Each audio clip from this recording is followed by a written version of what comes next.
Greetings all, Ferrari-Man601 here. I am breaking my embargo temporarily of covering current things Formula 1 to discuss an event that occurred during today's Italian Grand Prix. On your screen you will see a screenshot of the official notice from the FIA stewards to Red Bull Racing and Max Verstappen concerning an incident that occurred in the Italian Grand Prix at time 16:10, and the facts of the matter is a collision of car 44 and car 33 in turn 2 of the Monza circuit. This is the second element of that first chicane, collectively known sometimes as turn 1. The offense is a breach of Article 2, Section D, Chapter 4, Appendix L of the FIA International Sporting Code, which is tantamount to cars had a collision that was avoidable. The decision from the FIA stewards is a 3-place grid drop at the driver's next event, so that's going to apply to Max Verstappen at the next Grand Prix in Russia. Additionally, we have 2 penalty points imposed for a total of 2 points in the 12-month period. So these are Max's first 2 points on his license for the past year, which actually is pretty good considering the standards of driving that we have seen from other drivers on the grid, including Lewis Hamilton. Controversially, at this year's British Grand Prix, there was another avoidable collision between Lewis Hamilton and Max Verstappen. That time, Lewis Hamilton being apportioned the vast majority of the blame, and Max Verstappen not continuing in the event, having actually a very sizable impact into the outside barriers at Copse. Here, though, at Monza, both cars out of the race. So, as you can see from this steward's inquiry and later decision, they do apportion some semblance of blame onto Lewis Hamilton as well. However, the majority of the blame is squarely apportioned to Max Verstappen, hence the penalty for Verstappen and no penalty to Lewis Hamilton. All of this, though, it raises a bigger question in my mind. If you look at what actually happened, the onboard from Max Verstappen and as well as the trackside cameras, but the onboard in particular is very telling.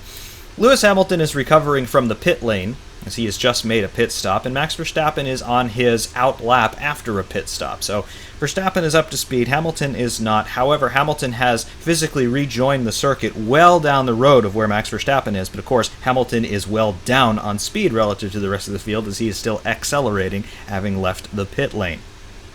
Verstappen comes at Hamilton from a very long way back, I would say in excess of 50 meters, and Hamilton is of course on the racing line, which we're going to take a look at right now.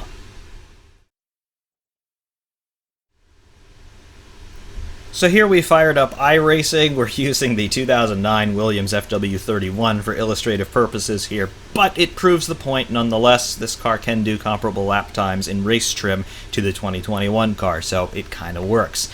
Anyway, we have already begun our braking phase into the first chicane here at Monza. We start braking in this car at about 150 meters or so. The modern ones can brake a good deal later than that, but, you know, 12 years of development has happened. Anyway, this is the normal racing line coming into the first chicane, turn 1, Variante della Roggia here in Monza. You can see we have got this green concrete here on the extreme outside of the circuit. The drivers often use this during a normal lap, in qualifying as well as in race trim, so we're going to use that green painted concrete on the left-hand side, and we begin our turn in. I have a little bit of a lockup here in the last phase of the brake there as we slow down into this first gear. Very tight, almost hairpin-like chicane. But we've now done our turn in and we're aiming squarely for that first apex. In fact, we're going to get the nose about midline over those curves, and we're just going to kiss the extreme outside of the sausage there. And as you can see, we cross that sausage just going over it with our right-hand wheel, and then we immediately start to switch back in a big moment of weight transfer and a little bit of vertical heave motion as well, so we can pick up the much more gradual apex of the second element of the chicane. We go over the tricolore pattern curbs right there, and we do get a little bit of a bounce in the car as well from that, but all of that is par for the course on normal racing line under normal circumstances. At this point, we can start to straighten the wheels out, and we're already getting hard back into the throttle, so we can start to pick up speed again for the exit. We do use quite a lot of these exit curves here coming up, and it is a little bit of a challenge for traction, but everybody does it. The rubber is often laid down quite significantly in those exit curves as everybody follows this line on the exit. We're accelerating, we're now grabbing our next gear, and that's the normal course of action for the first chicane at Monza. What was actually observed, though, during the incident between Hamilton and Verstappen was substantially different. Now, I'm the only car on track in my session here, so you'll have to project your mind's eye into the scene to put a Lewis Hamilton-shaped second car right alongside us. But at this point, Hamilton is well ahead of Max Verstappen, several car lengths ahead, and we're well into our braking phase at this point. However, Hamilton has to brake sooner because his tires are colder and his brakes have dropped off quite substantially. So Verstappen is able to close that gap on the brakes very quickly. Now approaching on the normal turn-in initially, you can see there's the green concrete on the extreme left-hand side of the circuit. We're using that again, and now we can begin to throw our steering hard right to make that first apex. However, we have now effectively drawn alongside Lewis Hamilton, so projecting with your mind's eye, picture a Mercedes-sized gap to our right. So we have to leave that gap quite obviously lest we run into him, so we do that accordingly. We are well wide of that first apex, the first element of the chicane, and we continue to run wide as we approach the second element. Hamilton is on the racing line, which, as we demonstrated, is his entitlement. So we have to go hard left now, which puts us, here are those sausage curbs there on the second apex of the chicane. We bound over those sausage curbs, we straighten the wheel up, Hamilton's to our right, we turn hard left, but we're in the air, and now, of course, if Hamilton were actually there in our simulation, we would have just run into the side of him, much as Max Verstappen actually did. Now at this point you can see where inertia is going to carry us. We are just going to be catapulted off of the circuit, and we end up in the gravel trap. Max Verstappen ended up in the gravel trap and also on top of Lewis Hamilton's Mercedes, putting both drivers out of the Italian Grand Prix. Now, overlaying these two circumstances side by side, you can see the stark difference between the normal line and the abnormal line that Max Verstappen actually took during the incident with Lewis Hamilton. Obviously, we both approach from effectively the same portion of the racetrack from top speed and hard braking, of course, because we want to be able to make the corner after all. So the braking phases are going to be pretty much the same. The context that we have to keep in mind, though, on the bottom is that Lewis Hamilton is in front of us for the moment, but we are very quickly closing that gap simply because of the huge speed differential that existed between Verstappen and Hamilton.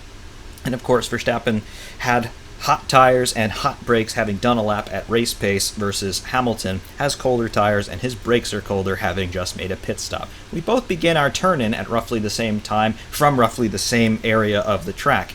However, immediately you can see on the bottom there that we have to leave that car's width to account for one Lewis Hamilton-sized block to our right.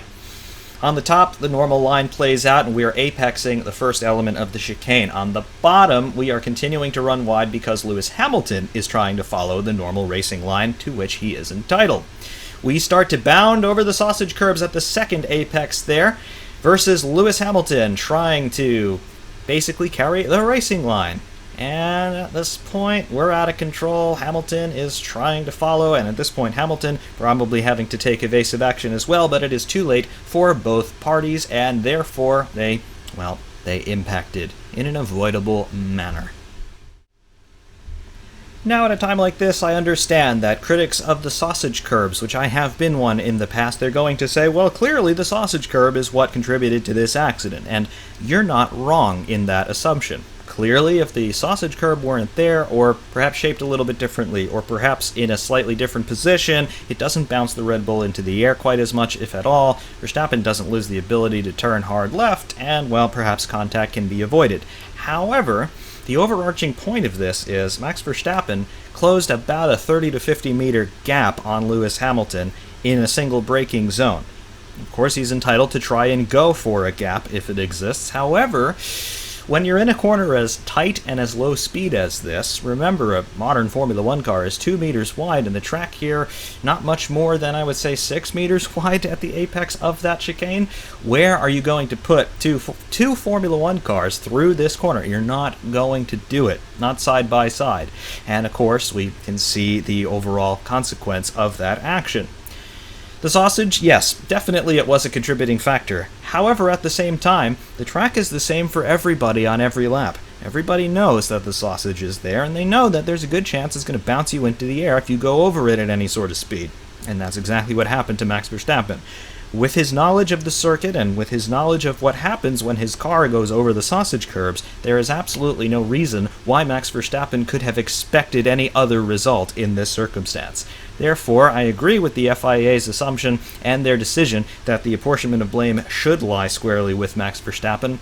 However, I do have to criticize their penalty. It's not harsh enough. We've seen this push from Formula One for about a decade now in terms of driver safety, trying to avoid accidents. We've seen it with the integration of the Halo device and all sorts of other measures trackside. But a driver does something blatantly dangerous like this, with a basically known result, not harsh enough. Should be a race ban. So there is my assessment and attempted recreation of the events from today's Italian Grand Prix. In the first corner, the incident between Max Verstappen and Lewis Hamilton. Please do let me know what you think in the comments. I am sure that the discussion will remain incredibly civil and devoted strictly to the facts at hand and not attempting to appeal to emotional distress and arousing offense in others. Until next time, I do thank you all very much for watching. FerrariMan601 saying thanks, and of course, we will see you soon.